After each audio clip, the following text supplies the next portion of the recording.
Hi everybody. We are continuing to work on factoring quadratics. Now in the past what we've been doing is dealing with a leading coefficient of 1, which means this number right here. And all of our previous examples has been either a 1 or something that we can factor out of all three terms. So whenever you see something like this, with a leading coefficient, this term right here, this number, it's the coefficient that's in the lead. It should be the first number you see. Whenever you see that and it isn't 1, the first thing you should check is to make sure that you can't pull anything out. Because if we can pull something out, that'll make our lives way easier. But looking at a 2, a 7, and a 3, these are all prime numbers, which means they're not divisible by anything except themselves and 1. So there's nothing we can bring out here. So we're stuck having to try and factor this thing. So I'm going to work through this example. There's going to be a little bit of homework on this, but this is something that I expect us to probably do both today and tomorrow. So there will be a fresh example tomorrow and a couple more problems, because this stuff is harder. It will also lead us into the third factoring test. This kind of thing is the only thing on the third factoring test. The first factoring test was, can we find greatest common factors? I factored those out. The second one is factoring quadratics. And the third is factoring quadratics with a leading coefficient other than 1. So see how everything builds there. That you have to be able to do the first thing before you can do the second, have to do the second before you can do the third. Okay? So that's, again, how we design this class.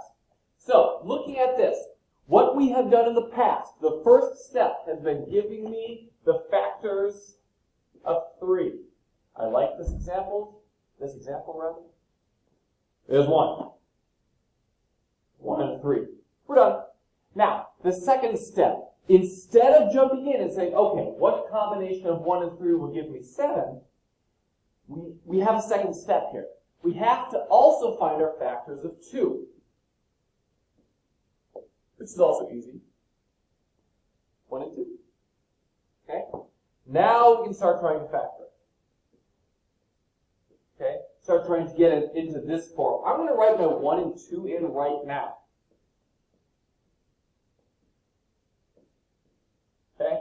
So those are immediately in. I know that this 1 and this 2, they are locked in. Now, if I had a couple more options here, I might need to try some other things and test and check here a little bit. But I like this 1 and 2. The 1 and 2 work really well. I know those are right because I only had the one option. Notice, too, that these are my x's. Okay? This leading term, the factors, now become my x values. Okay? So now we're looking over here at this 1 and this 3. Here's the tricky part with this. I can either put a 1 here and a 3 here, or I can flip them for a 3 and a 1. And I have to spend some time trying to figure out, okay, but which of those things do I want? So we're just going to try something. Going to throw this in, just like that, and then we're going to test it. Okay? And draw kind of a double smiley face, or an upside down rainbow here. And really what I'm doing is I'm doing 2 of the FOIL steps. I'm doing my outsides and my insides, because those give me my x values. I already know that if I use factors of 2, my x values, my x squared value will be correct. I also know that as long as I use factors of 3, my constant values will be right. What I need to check right now are those middle x values that are going to get combined after we FOIL. So I'm going to distribute here. So 1 and 2x gives me a 2x. X and 3 give me a 3x. And then you ask yourself, is there any way that 2x and 3x could be combined either by addition or subtraction to make us 7x? And there is not. 2 plus 3 would give me 5, and I can make them both negative and get negative 5 too. Or 2 minus 3 gives me a negative 1, and I could also flip those. So it's either going to give me a 5 or a 1, or negative 5, negative 1. So these aren't right. I've done something wrong. I need to check some other possibilities. And this is why these problems are not tricky, but rather they require a lot of resilience. You are going to get wrong answers a lot. But as long as you follow the method, the right answer is there. You just have to find it. Okay? So do not be discouraged when you check an answer and you get it wrong. That's fine. Okay? I also sometimes stare at problems like, I don't know how this is going to go, and have to guess a couple of times. There's nothing wrong with guessing to try and figure this out. We have the system. Now we're going to make a list of educated guesses and see which one works out. Now before we went 1 and 3. Well, that didn't work so hot. So let's flip it and go 3 and 1. 3 and 2 gives me 6x. X and 1 gives me 1x. Is there a way that 6 and 1 can give me 7? Yeah, if I add them together. I'm looking for a positive 7x. So that means I need a positive 6 plus 1. So this will give me my positive 6, and this will give me my plus 1. So the factored form of 2x squared plus 7x plus 3 is x plus 3, 2x plus 1. And again, you could have flipped these and done 2x plus 1, x plus 3, same answer. Both of those will work. Let me check my time here. We're about 6 minutes in, which means, if I can find another good example here, we have time for one more. Let me pause the slide. Bam! There's a new problem on the board. Sorry, that probably wasn't actually that impressive. Anyway, okay, let's do the same process here. Factors of 8 and factors of 7, because again, looking at this, nothing I can factor out. This is prime, so everything over here would have to be divisible by 7 to factor something out, and neither of these terms are. So let's look at my factors over here of 8. We've got 1 and 8, and we've got 2 and 4. So we're going to have a couple of different options over here. For 7,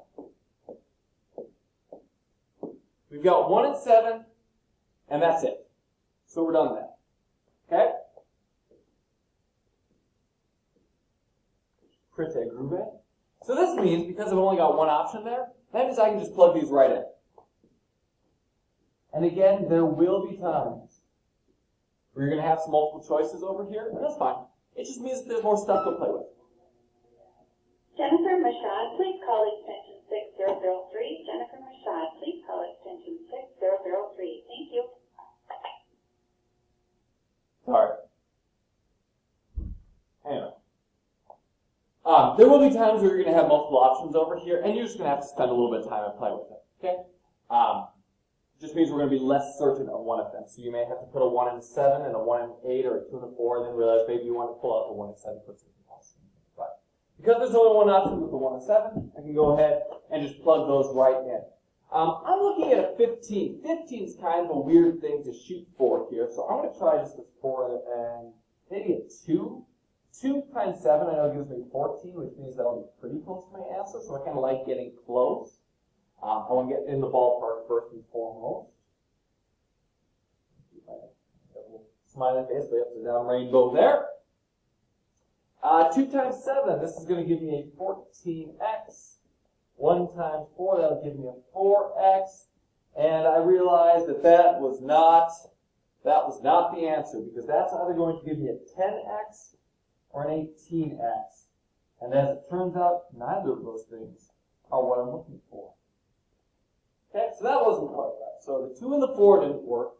If I go 4 and 2, that's 4 times 7, which is 28, and that just feels like I'm way too far away. That just seems too big. So I'm not going to test that. I'm going to jump into this 1 and 8 situation here. So I want to try the 1 and 8. I know that if I put the 8 here, 8 times 7 is going to give me 56, which again is so far away from 15. That's probably not what I'm looking for. So I don't want to try the 8 here. I'm going to put the 1 there, which leaves 8 over here. Now, I don't know how that's going to work, but I feel like that's a pretty good spot to test out. So 1 times 7 will give me a 7x. X times 8 will give me an 8x. 7 and 8 will give me a 15, actually. That will work. That will work. All right, now, I need to make sure that it is a negative 15. So 7 and 8, in order to add it together to get a negative 15, I need a negative 7 minus 8. So this gives me my negative 7x. So now it's a negative 1 times 7x. And over here will give me a negative 8 times 1, so that will be my negative 8x. So that will give me the negative 15x. I do want to just quick double check to make sure negative 1 times negative 8 would give me that positive 8. So that if I FOILed this out, I would get the 7x squared minus 15x plus 8. This is what we were doing last week. There's just that extra step of finding all the factors of that leading coefficient that's not 1. It's still playing around, checking it, guessing it, making some educated guesses, and seeing which one works. Check your answers. I know that we have a tendency to assume that we did the math right, but this is like part of this process is checking your answers. It's not like a good idea after you've done your work to make sure you got it right. It is an essential part of this process to make sure that your answer is right, to check your work. Okay? So make sure that you are doing that. Like I said, I'll probably give you a couple more examples tomorrow and have another assignment that's looking exactly the same, just because factoring is a tricky thing. So I want to make sure that we get it down, and then we'll probably come back from MEA and continue on our merry way with working on it, and probably looking at the test pretty quick after the break. So this is what we're working on in class. This is what you're working on at home, and I will see you